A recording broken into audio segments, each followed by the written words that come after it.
Dude, what the fuck?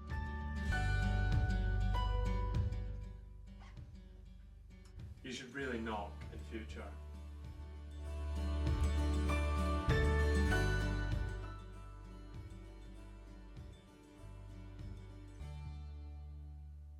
Hey.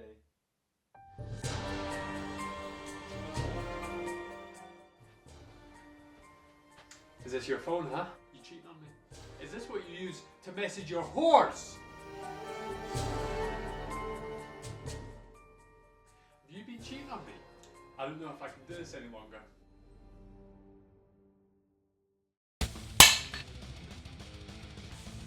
Have you been cheating on me? Who have you been talking to? Who have you been messaging?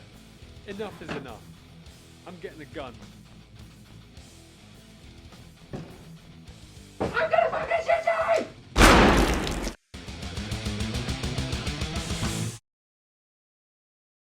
Despite the high quality and believability of the trailer you just watched, you'll be disappointed to know that that film does not actually exist. Instead, I simply created that video in order to highlight some massive flaws in modern movie trailers.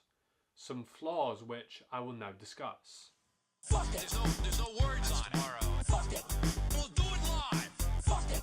I've never seen that. Fucking thing sucks. There's no words there. Fuck it. There's no words on it. Fuck it. We'll do it live. Fuck it. I've never seen that. Fucking thing sucks. There's no words there. But before we can talk about what makes a trailer not good, we've got to talk about what makes a trailer not good. So what makes it good?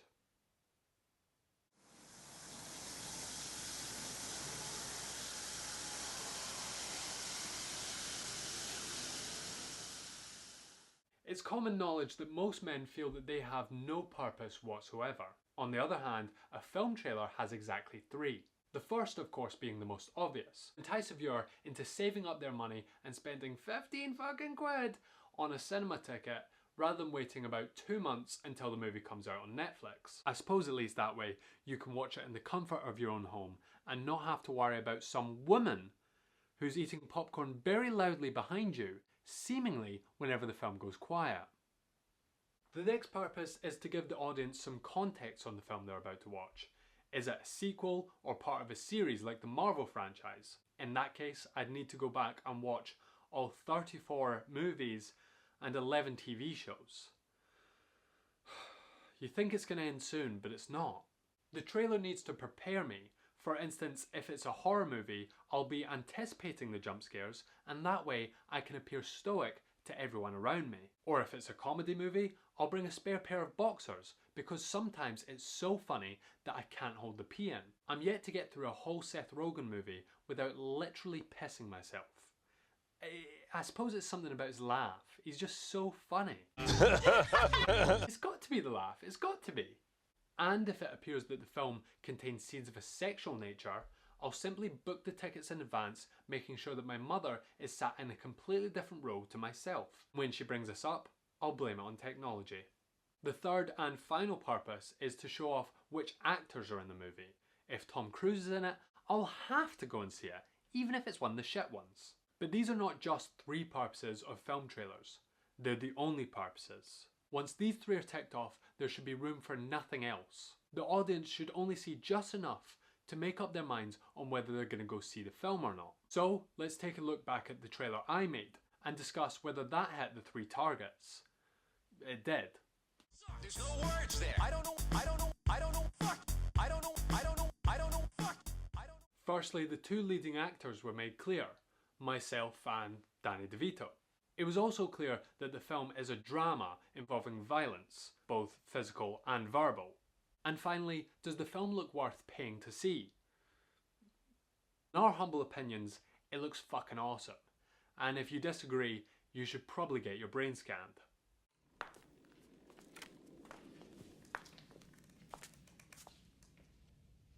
Oh no.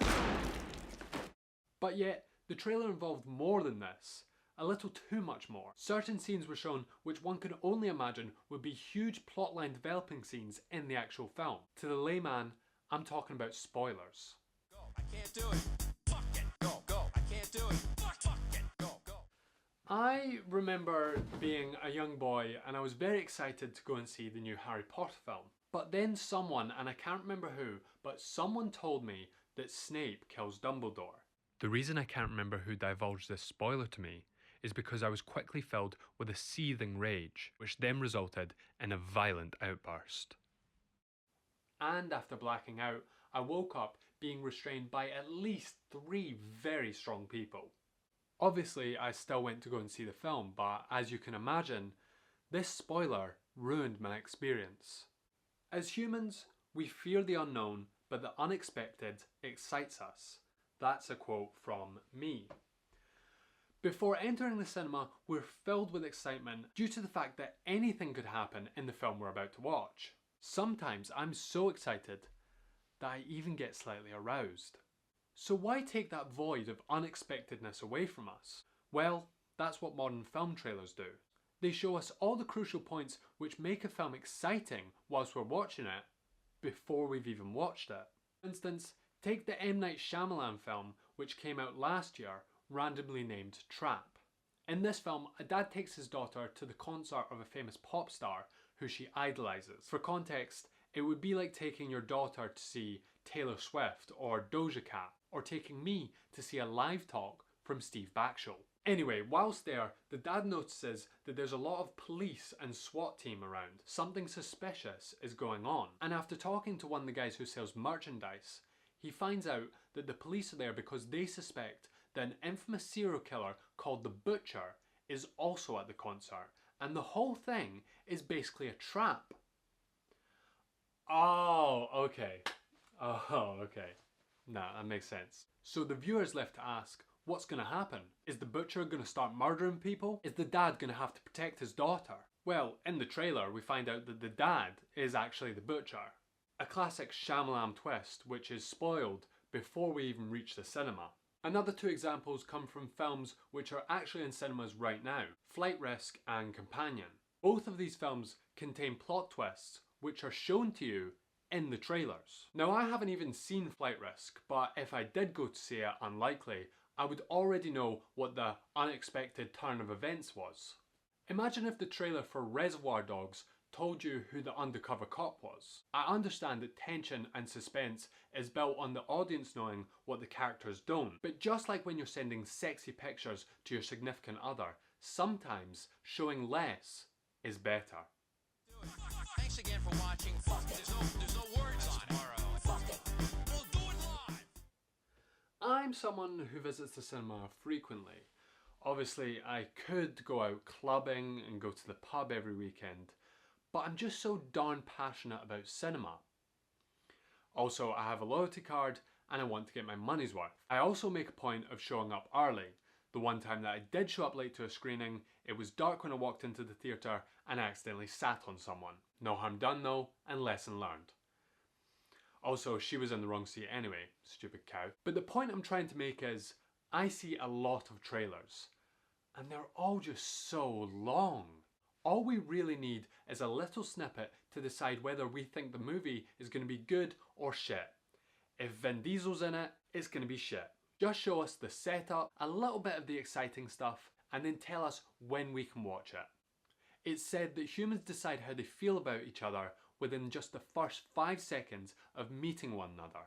First impressions count, and that's why I always walk into a room with my chin up, chest out, and smelling of a fragrance which is masculine but also warm and friendly. We'll do it live. Fuck it. I've never seen that. Fucking thing sucks. There's no words there. Going along with the themes of spoilers and trailers just being too long, most of the time after watching a trailer, I feel like I've just watched the whole movie. What's funny to me is that we have actors and directors on press tours claiming that they can't say too much about the film. Badly Wait hurt. till you see this next Leaves one. a mark. Everybody dies. Dude. Not everybody. Can we rewind that part? Yeah, can we? You'll cut that. That's part not. out. But then the trailer gives it all away. There's a film coming out at the end of the month called The Monkey, and don't be alarmed, it's not another Planet of the Apes spin-off. Instead, it's a horror comedy about a wind-up monkey which kills people. But the trailer practically shows every kill. Now I'm sure this will be a good movie, But why would I pay money to go and see a movie about a murdering monkey when I've already seen all of the murders? Imagine the trailer for Halloween was just Michael Myers going around stabbing people. We wouldn't be concerned for the safety of any of the characters because we already know that they all die. My science teacher once told me that the human brain is great at filling in the blanks. So I suppose from now on, instead of actually going to the cinema to see a movie, I'll just stay at home, watch a trailer, and then use my imagination to piece together the rest of the film. Thank you, Miss Anderson. She also told me that if it hurts when you pee, you should go and see a doctor immediately.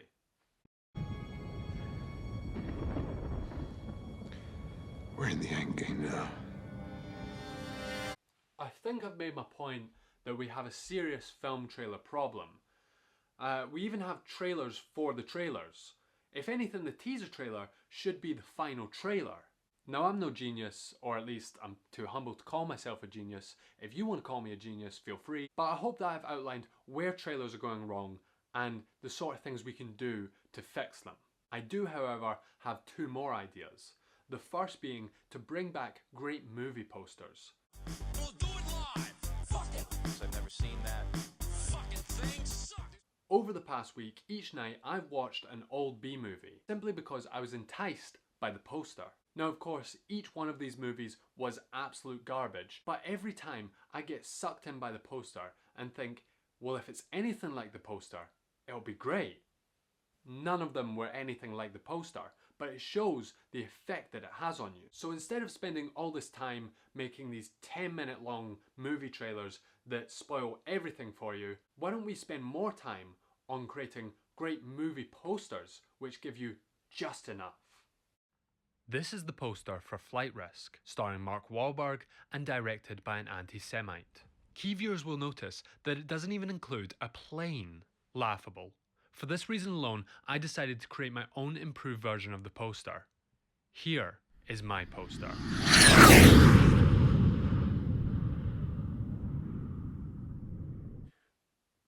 Obviously this isn't the finished product, it's just an example. I suppose it needs a bit of work. So. Fuck it. We'll do it live. Fuck it. I've never seen that.